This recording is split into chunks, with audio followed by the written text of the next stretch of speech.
sa ating buhay, sa pagtututo ng tinapay at pag-inisaro. At ang pibabasa na ng talata sa 1 Corinthians chapter 11, verses 23 to 21. At ito po ang sinasabi.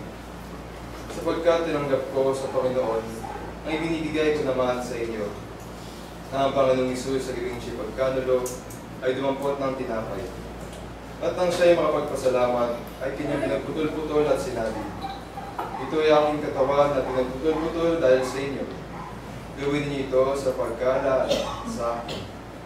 At gayon din naman ginawa ka ng saro pagkatapos sa makahapon, na sinasabi, ang saro nito ay siyang bagong tipan sa aking dugo. Gawin niyo ito sa tuwing kayo magkasino sa pag-aalala sa akin. Sapagkat sa tuwing kanin ninyo ang tinapay na ito, at inuman ninyo ang saro, ay nihayag ninyo ang pagkamatay ng Panginoon hanggang sa dumating siya. Kaya ang sino mang kumain ng tinapay o uminom sa saro ng Panginoon na di nararapat, ay magkakasala sa katawan at dugo ng Panginoon. Datapwat siya sa atin ng tao ang kanyang sarili, at saka kumain ng tinapay at uminom sa saro. Sapagkat ang kumakain at umiinom ay kumakain at umiinom ng hatol sa kanyang sarili, kung hindi niya kinikilala ang katawan ng Panginoon.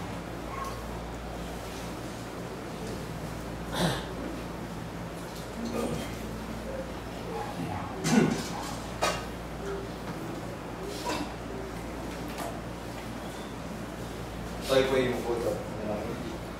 O Diyos, Ama na Panginoon sa lahat. Panginoon, bigay po yung puso ng pasalamat na itagal po sa amin ang pagkakataon na ito upang muli ay alalahanin namin na kalakilaan ng anak na si Kristo Jesus. Narito, Panginoon, sa may harapan, hawak ng iyong mga lingkod. Ang katas ng ubas na sumisumbulo sa dugo at ang tinapay ng nalibadura na sumisumbulo naman sa ating katawan. Dalangin namin, Panginoon, na basbasan niyo ang mga bagay na ito at ang bawat isa po sa amin natatanggap. Na may pagkaloob po sa amin ng makatawaran sa mga pagkakasala at hindi naging malakas ang aming pananampalataya. Nawa naging kalugod kami sa iyong harapan, Panginoon. Ito po ang aming samod dalangin sa ngalan po ng iyong anak na si Kristo Jesus na nagkapagligtas. Amen.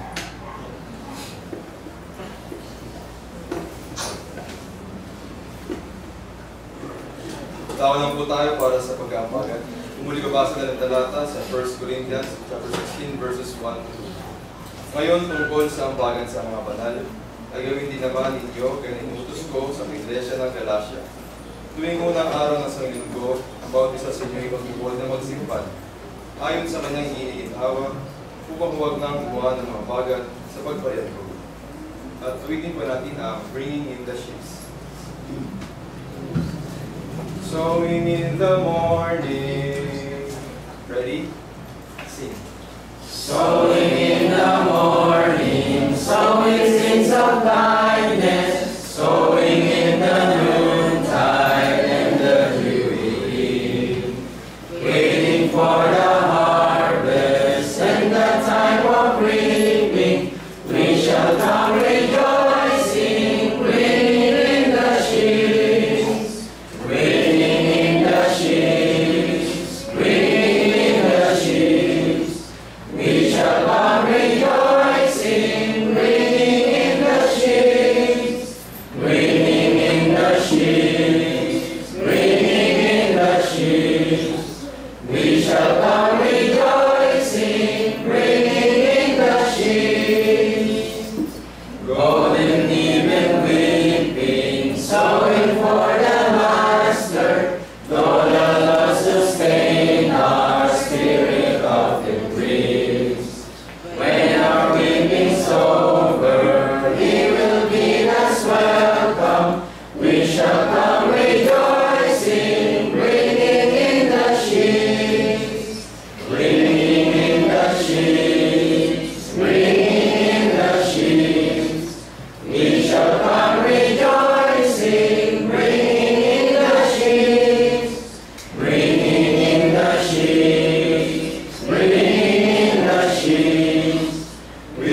sa lahat po ng biyaya at pagpapala na ibinigay niyo po sa amin. Higit sa lahat, Panginoon, nagpapasalamat po kami sa buhay at kalakasan na pinatagay po namin sa mga oras na ito. Dalangin namin, Panginoon, ng mga salapi na rin talagang pagkabagan. Huwag magamit ito sa pagpapalaganap ng iyong banal na salita. E din sa pagpapaunlad ng bahay-sambahan na ito. Nadalangin din namin na mga tulong ito sa ilang kapatid po namin na kailangan pang pinansyal. At hinihiling namin, Panginoon, sa mga susunod na araw ay ikaw ang mag-ingat po sa amin. Ipagkaloob po sa amin ang aming mga pangangailangan sa iyong mga pisikal na pangatawan. Kaya hindi na makaingatan kami sa aming mga negosyo o trabaho. Hindi kami pinapapasalamat at hindi kami napatawaran sa aming mga pagkakasala. At sa mga bagay, Panginoon, na hindi na masambit ng mga labi, ay patuloy po na rin napasalamat at hiling. Sa ngalan po ng iyong anak, na si Kristo Jesus ang ipagkabuligtas. Amen.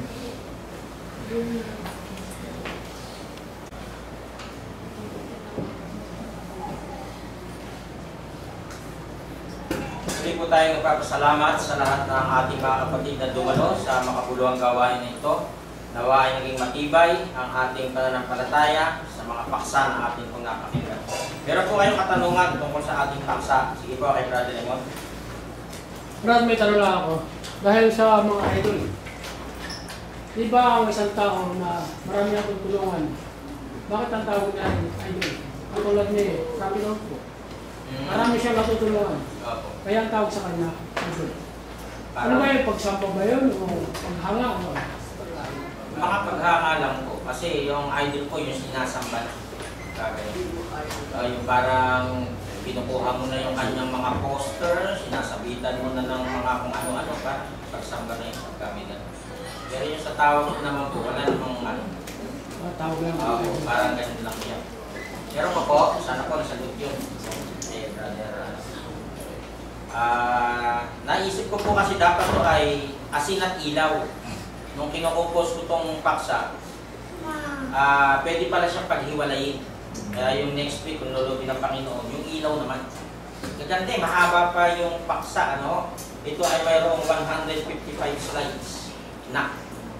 Sa bawat paksa na yan na ating nilalatag ay pwede siyang bigyan ng mga iba't ibang title. Kaya hindi ko siya ginawang dalawa, kundi isa lang. As in, yung susunod ilaw. Dahil ang daming chapter and verse po. Sige po. Kasi meron pa akong kadagdagan, katulad ng isang magulang. Dapasan ang magiging idolo ng anak. Kaya ang magulang. Opo, parang pattern lang siya. Parang pattern. Opo. Yun ang paggalang, pagmamahal. Opo, ng relasyon ng opo, ng ama, ay ng mag-ama. Ganon.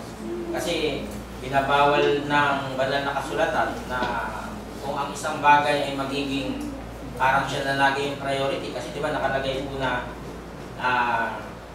uunahin natin ng Diyos ng higit sa lahat. Yung, pagka yung ibang bagay na ang nauuna, parang sinasamba na natin. Parang ganun po. Pero unang Panginoon. Pero sa relasyon ng magulang at ama, ano lang po yung parang example lang, parang maging buwaran paglaki na yung mga anak ay naturuan sa Panginoon. At yun po yung obligasyon ng mga magulang na akayod sila kasi naiiba na yung mga kabataan ngayon. Ano, pag hindi mo na ibigay yung cellphone, abay, puro iyak ng gagawin, tantrums. Parang sila hindi na mabubuhay ng walang gadget. Hindi na napapangaralan kasi ng magulang ang mga anak. Opo, nagkukulang. Puro pagsuway ang ginagawa. Pero dahan-dahan din kasi depende yan sa age. Kasi sa Bible lang ipinapapalo yung mga maliliit pero pag malalaki na, hindi pwedeng paluin, maglalaya siya. Mangaral na lang. Lalaya siya. Kaya counseling, paulit-ulit, o ikaw naman, magpapaalam ka naman, gano'n. Saan ka pupunta? Gano'n ng isang magulang. Nakaano siya lagi. Ano? Sa una kasi mga kids ka, bibigyan mo lang siya ng parang takot na matatakot siya sa'yo. Pero pag sa mga ganun, parang kinonsinte, pinabayaan, dahil na ang isang magulang ay naaawa o ayaw niyang ganito gawin, hindi natin masisigurado yan pag lumaki. Ano, kaya pinasasaway ng Panginoon ayon dun sa mga talata na binasa natin, Ephesians 6, yan, kailangan ng gabay sa isang pamilya.